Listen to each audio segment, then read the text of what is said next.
রাজনীতির মাঠে অনেক তারকা, কেউ আলোচিত কেউ বা সমালোচিত, কিন্তু নগরবাউল জেমস তিনি সেই ব্যতিক্রম একজন, যিনি সবসময় ছিলেন আলোচনার বাইরে, রাজনীতির অনেক দূরে। সম্প্রতি এক গণমাধ্যমে দেওয়া সাক্ষাৎকারে জেমসকে সরাসরি প্রশ্ন করা হয়, অনেক শিল্পী যখন রাজনীতিতে জড়িয়ে পড়েছেন, আপনি কেন নীরব?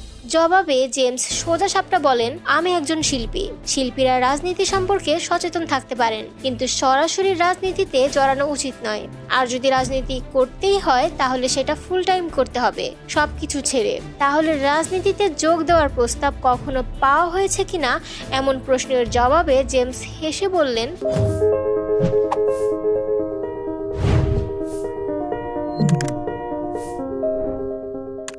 ও তো আসেই, জীবনে অনেকবার এসেছে। এদিকে বর্তমান ব্যস্ততা প্রসঙ্গে জেমস জানিয়েছেন, দেশে এখন কিছু আয়োজন নিয়ে ব্যস্ত আছেন, আর আগামী মাসে সৌদি সরকারের আমন্ত্রণে যাচ্ছেন দাম্মাম এবং জেদ্দায় 2 ও 9 মে দুটি মেগা কনসার্টে মাতাবেন শ্রোতাদের। তবে এখানেই শেষ নয়, এরপর শুরু হচ্ছে লম্বা সফর। 2025 ট্যুর নিয়ে পাড়ি জমাবেন যুক্তরাষ্ট্রে।